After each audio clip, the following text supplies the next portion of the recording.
Hey, so it is you and I in my car, and just I had I had this 3 times this morning. I tried to do some really nice video outside because it is snowing, and it was almost 50 degrees Fahrenheit yesterday, and it is snowing today.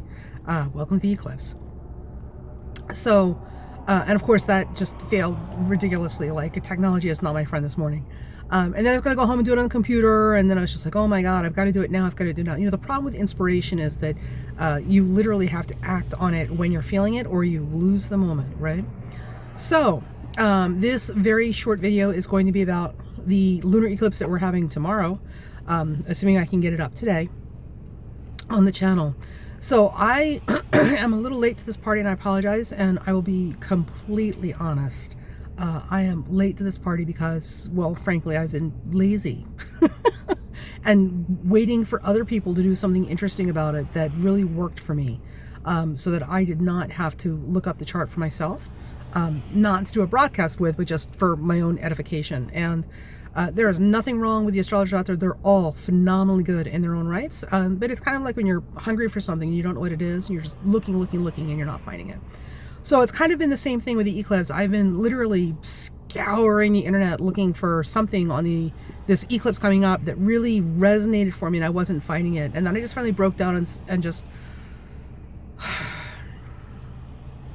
I had to do the work. Woman, do the work. So I had to do it for myself if I was going to get anything out of it that was working for me, because whatever it is that I was looking for, other people were not on the same wavelength about it, or whatever. Who knows? Like, who knows how these things work, right? So I broke down and got off my lazy butt and did the chart and took a look at the eclipse. And I'm not going to rehash all the stuff you guys already know, because there's so much information out there and it would be redundant. But so what I'm going to do is continue forward with assuming you've already watched every video and read every article you can on it so far. And we're just going to kind of jump forward, and I'm going to add my own 2 cents, kind of coming from a different direction about it, right? Sorry. Okay, so the oh, and by the way, if you see me looking off to the side, just so you know, because it drives me crazy when I see people do this on video, right? These, can you see it? These are my notes. Okay, so if you see me looking off to the side, that's what I'm looking at. So this particular eclipse is going to be at 12 Leo. Now, what's interesting, what I thought was interesting about this eclipse, is that this particular eclipse is in the Sagittarius Duad and the Jupiter Decadent, okay, which gives it a very Jupiterian, expansive sort of feel. Now, the other thing is that because it's a South Node eclipse and it's conjuncting Venus in Aquarius of all things, the sun being down there, that is, there's some interesting stuff that happens. So the thing in my mind, the thing with the nodes, okay, and everybody's got their own opinions, so you know how that goes. Your nodes are very much a part of your experience, and they're like gateways or doorways leading forward and backward in time, if time were actually a linear thing, right? And we know that time's not actually a straight line. So the South Node in a chart, when I read a chart, the South Node always represents the things that you're coming from, obviously, but it's also the things that you have to give, all right? So these are the things that you have mastered. These are habits you have acquired. These are things that you're bringing with you from past lives. And these are where your strong suits are, because you've been there, done that. How can it not be easy for you, right? We know how that goes. It is not something that you have to divorce or amputate from yourself. There's nothing bad about your South Node. It is, in essence, like a little cachet of stuff that you, like a little hobo sack that you're carrying around, that you're bringing with you from a past life.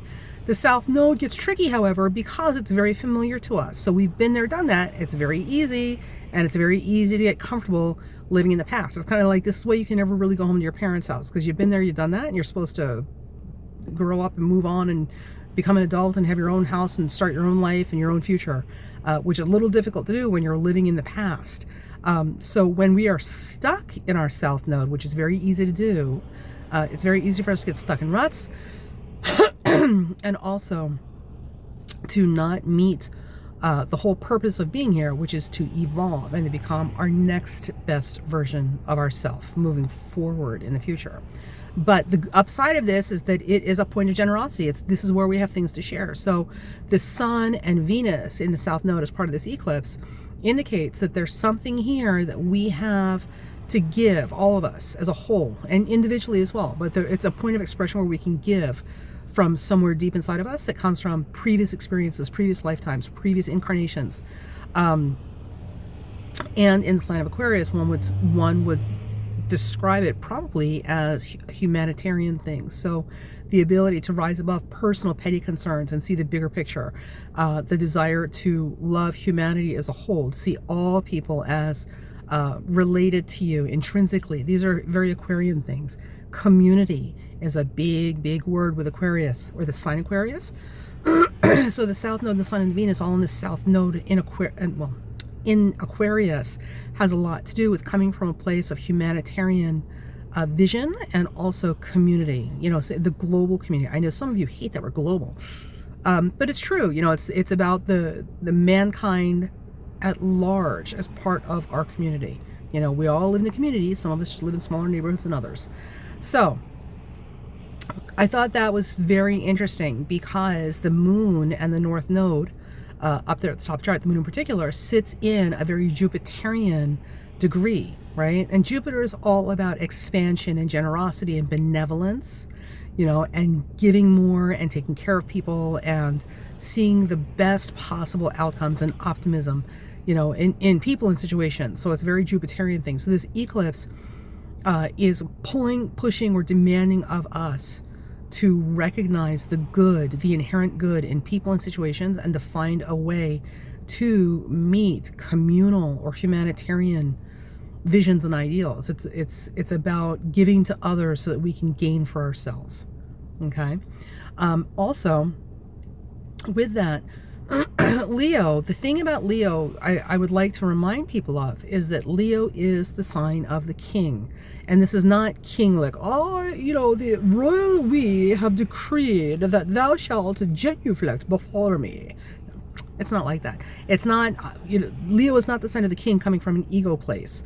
Leo is the sign of the king, or royalty, or the queen, royalty, because it's very much about privilege, being in a position of privilege, being in a position of power, being in a position to make policy for other people, being able to see the bigger picture, you know, for other people, and taking responsibility for them as your own, right? So royalty doesn't see their subjects as, well, they shouldn't see their subjects as, you know, these little peons that are there specifically just to serve their women desire and slave away and toil until they, you know, get used up and thrown away. Ideally, royalty sees their subjects as an extension of their family, you know, so all of their decisions are should be very much about what's good for the family. And even in lion prides, funny how lions have prides, right? Other species have families, or whatever the word is for their family, and lions have prides. Anyway, even in lion prides, it's very much about taking care of the unit, the whole unit, right? So we are called upon to rise higher than our personal petty ego needs and to do what's right for everybody. Okay, everybody is part of our group. Now, with this particular eclipse, excuse me, there's Neptune involved, and here's what's interesting. There's also a trans-Neptunian called Poseidon, which is a higher octave, a much higher octave of Neptune that's also involved exactly at these degrees. So now we've got this Leo Pisces thing happening, because this eclipse isn't really in close aspect to anything else in the chart. So, you know, Pluto, I mean, the eclipse, because it's a super full moon, I would give it a slightly wider orb. So this eclipse will pull in and interact with Pluto at 19 Capricorn. And if we're going to go that far out, we would also, Jupiter has a big wide orb too, so also Jupiter at 20 Scorpio. But it definitely is quincunxing Neptune, like tight. So, and remember, the tighter the aspect, the more intensely you're going to feel it. So it's kind of like in orchestra music. There are the things that you hear are the sharpest and clearest, and then there's all the other instruments that are not as noticeable, right? So it's the same thing. The closer the aspect, the more clear that particular sound is, or that note is. So with this eclipse, with the lunar eclipse quincunxing Neptune, this again reinforces this theme, this message, this spirit of taking care of people who cannot take care of themselves, speaking up for the underprivileged, doing for others because it's the right thing to do, coming from a place of spiritually correct behavior, right? Because Neptune is very much about, coming from a very, high-minded, Christ-like place, if you're a Christian. Now, the problem, of course, is Neptune doesn't really have a whole lot of boundaries. Neptune sees all potential and doesn't necessarily see what's actually there, as it's expressing itself right now. People with strong Neptune or Pisces in their chart will tell you that they often have difficulty because they see who you could be, which can often be very difficult to reconcile with who you actually are, and that can make for some messy situations. So Neptune has boundary issues because Neptune loves unconditionally, and Neptune just wants to give what you need to make it better, and it will sacrifice itself because it's about not having ego. Neptune and Pisces is about dissolution of the ego, coming from someplace higher than the ego. So they will sacrifice themselves to serve others or to protect others or to alleviate the suffering of others, because that's what it does. But this now quincunxes this moon in Leo, which is all about me, mine, my pride, my people, my stuff, my blah, blah, blah, blah, blah. So the question becomes, well, how do we make this work? Well, that's kind of like, that's kind of conflicting there, right? Excuse me. So Leo and Pisces together, when you put them together, now we have what's called noble obligation or noblesse oblige, which is a magnanimous position of generosity to serve the unfortunate and the indigent, because with resources that you have that they don't. It's about sharing, and it's about understanding the position of power and privilege that we have and our obligation to lesser folks in our sphere of influence, because that's what this whole trip is really all about. That it's about sharing, and it's about bringing everybody on board and everybody lifting up, getting the whole ship up above water, as it were, and doing the right thing, not doing the right thing for our egos and our vanity, which is the negative side of Leo, but doing the right thing from a heart place. Now, the other thing is that Leo rules the heart. Okay, so Leo is very much about courage, and it's not the same kind of courage and bravery that you're going to see in Aries or Sag or Scorpio. That's very martial, and a very different kind of expression. This courage, a Leo courage, is very much about the courage to love and the courage to step outside of oneself, and to open your heart so that you're able to love more fully and more generously and with less constraints and considerations, to love closer to a Piscean experience of loving, right? So the thing, so just as a sidebar, those of you who are prone to very rigid thinking and very rigid ways of doing things and very hard line, hard nose kind of tactics, because it makes you feel more powerful in life, and this is just the way it is and you're just wrong, you're wrong, all of you. You know who you are, and if you don't, I'm sure there are some of you listening know who those people are around you. This particular eclipse may make people more prone to heart attacks. And the thing with heart attacks to remember is, all physical illnesses serve different purposes, esoterically. And not all cases, but in many cases where heart attacks are concerned, it's very much about the heart being open. So we're all here to open our hearts and to experience and express love in all its different forms and varieties. And the heart of the heart, the harder it is to open, and the more rigid and calcified and hardened the heart is, the more likely it is it's going to have to be broken before it can be opened. Now, for some of us, that heartbreak comes through relationships. We don't actually need to have a physical heart attack to open our hearts or to have it broken open, so we can love more deeply. I know there should be an easier way to do that, right? I'll pass on the heartbreak, please. And in some cases, it's very much about literally a hardened, rigid, calcified heart that is so that has been so tightly closed for so long that literally the physical heart has started to close down, and now it's a matter of literally needing to be broken so that it can be open, so this person can experience love, because they wouldn't let it in otherwise. And what happens after a heart attack? If you survive, you learn a lot about what's important in life, and being loved as well as loving. So there's some of that, and you might want to keep an eye on the folks around you if you know who these people are. because this eclipse is definitely going to bring us all to the table. We're all going to have a come to Jesus moment. But not in a bad way. Not this time. Okay, so with that, now the asteroid that I thought was interesting is Poseidon, which is a very high octave of Neptune. So it's Neptune times 100, right? Oh my God, as if that were possible. So again, we've got this Neptunian, Piscean, Christ-like, very spiritual thing happening with this particular eclipse. So it's very, very important that we get into our authentic selves, our deep selves, our real selves, our spiritual selves, and we find that place and we embrace it, like honor it and embrace it, because this is what the call is for. And you don't necessarily have to suddenly go to church. Like if you haven't been to church in 1,000 years, like don't start going now, because good Lord, lightning will probably strike and burn the church down. You know who you are. If you feel compelled to go, you should go. But I'm just saying, like, don't do it just because of the eclipse. You can also connect with this Poseidon Neptune energy by getting into a more meditative place. So doing your art or cooking, and really cooking with purpose and meaning, and as an act of love.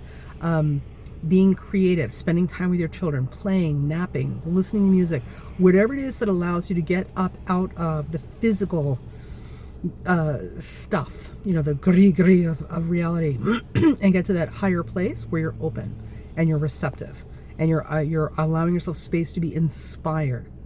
That's where you need to be, because this is a time when miracles can happen. Miracles can happen every day, and often do. Don't kid yourself. Miracles happen every day, but right now more than ever, miracles on a large scale.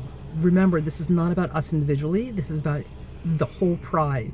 This is about the community, the groups at large, all of us, mankind as a group, right? Large scale miracles can occur, and we should absolutely facilitate the process of that happening, because we could certainly use a lot more love in this world, and a whole lot of hateful hearts could really use some healing.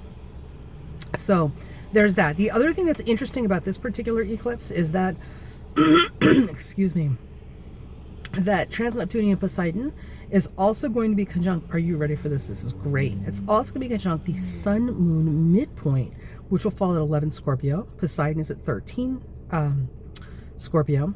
And the Moon North Node and the Sun North Node midpoint at 13 Scorpio.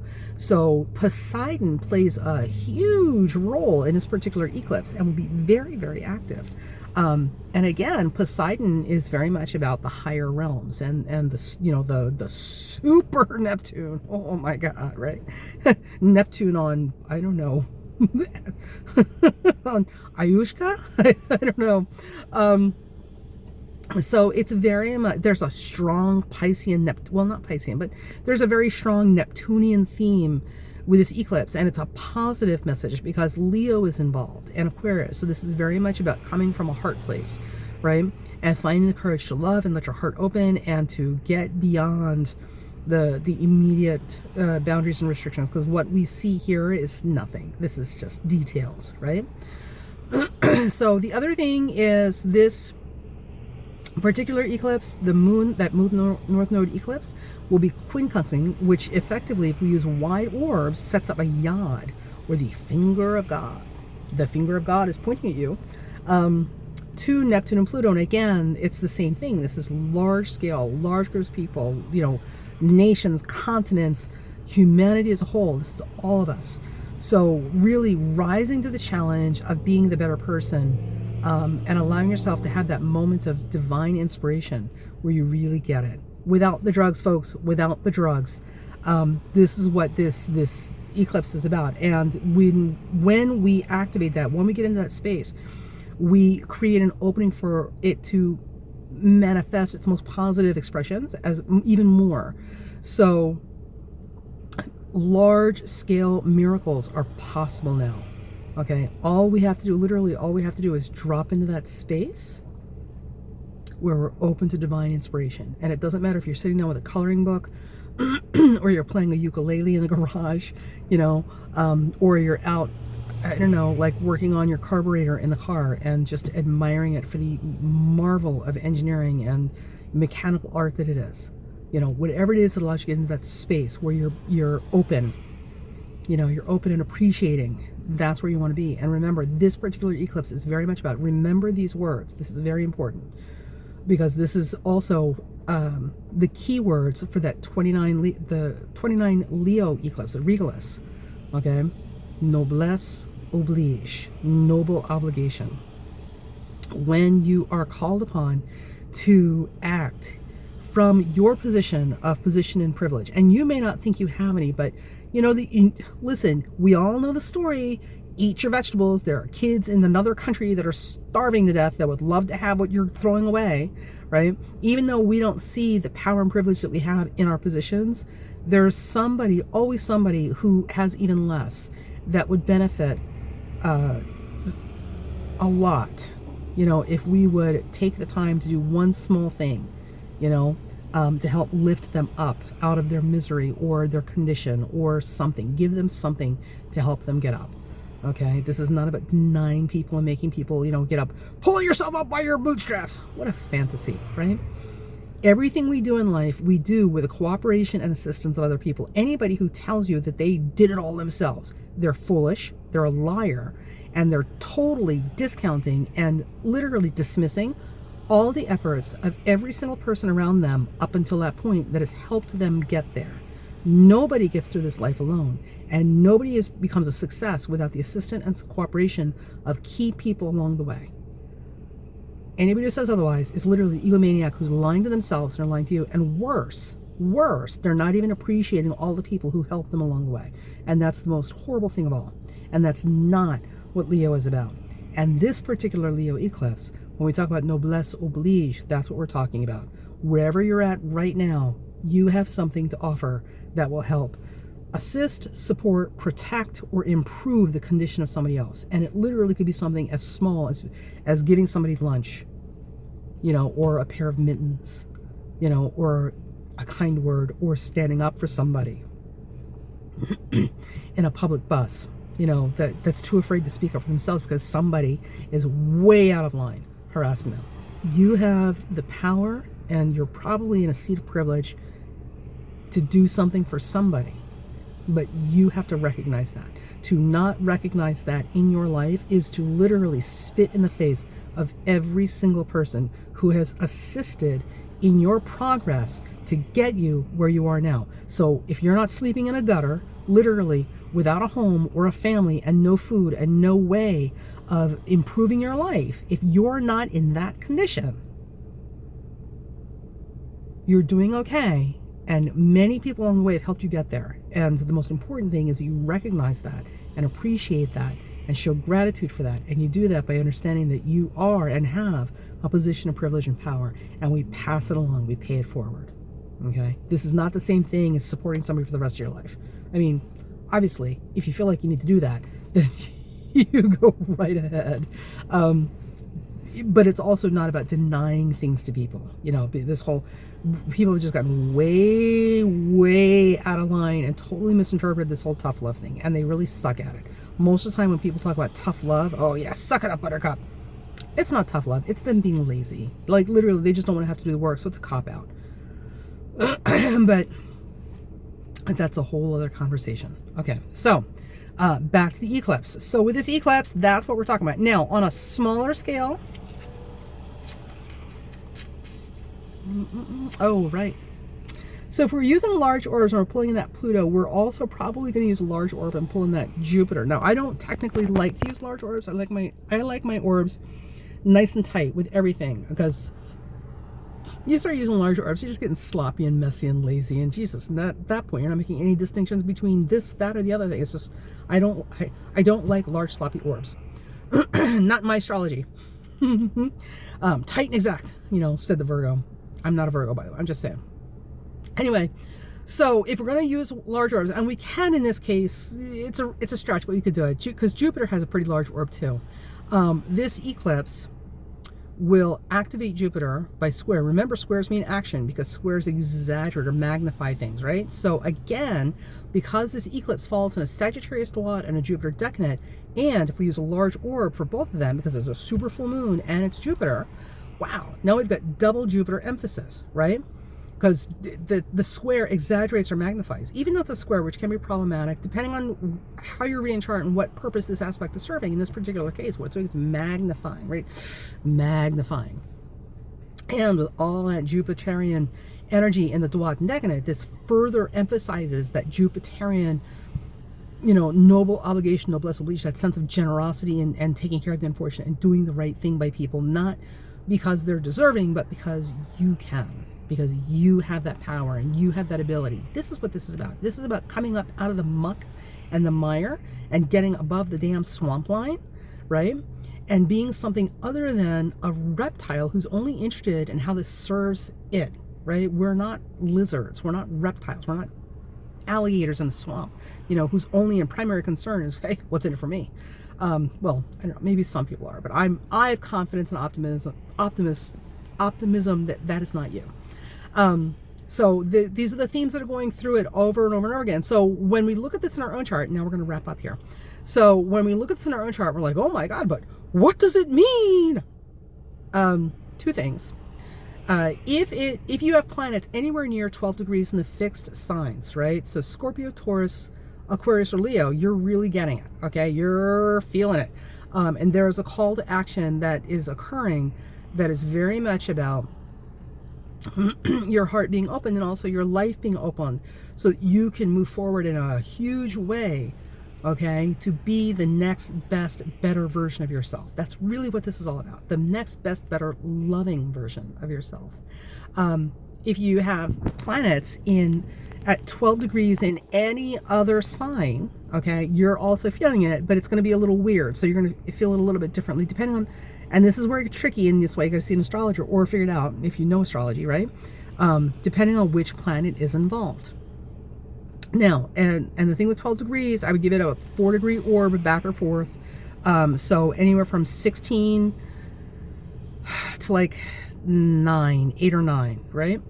Only because we're all feeling it. We're all feeling it. The tighter the orb, the more intensely you're going to feel it, but we're all feeling it. Anywhere from 16 to 9 degrees in those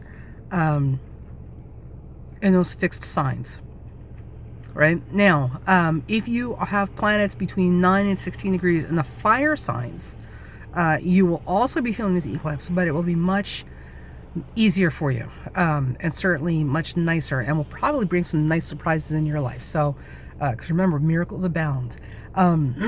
So be prepared to catch a wave and to jump through a window of opportunity if it opens during this eclipse, and it just might do that. And for everybody else, I don't know what to tell you. Like, we got to look at your chart because it depends on the planet and where it's going. And what I would probably do is recommend just seeing how it plays out. Now, for those of you who do not have planets at these degrees, between these degrees, and more specifically, you don't have planets, right, so if you're not in a fire sign and you're not in a fixed sign, Taurus, Scorpio, Leo, Aquarius, everybody else, you want planets at 12 degrees, give or take 1 or 2 degrees. Remember, I like tight orbs. I like them exact. If you do not have planets really, really close to that degree, then what I would do is I would look at what house this is falling in, because that's the area of your life that's really going to get lit up, like literally as if somebody threw a light switch on and then you had a power surge at the same time, like, whoa, holy crap. And that's where you should see most activity and more of this happening. At the end of the day, to get the most out of this eclipse, you should have been and should continue to, for the next 6 months or longer, be operating from a place of love and support for everybody. Like, this has to be something larger than yourself. Small petty concerns are not favored under this particular eclipse, because nothing bad's going to happen to you. You just won't see anything. But for those of you who are committed to great things, who are here to serve humanity, who are the light bringers, who get it. It's all about everybody making it to shore. This is going to be a remarkably special time, and to keep your eyes open for some amazing turns of events that are very much large-scale miracles that have a huge impact on humanity as a whole, or certainly large groups of people. So that's my take on the eclipse. I hope you enjoyed this and you find this helpful. And again, it's a little more complicated because without looking at it to, compared to your personal chart and your planets, it's hard to say how this is going to shake out.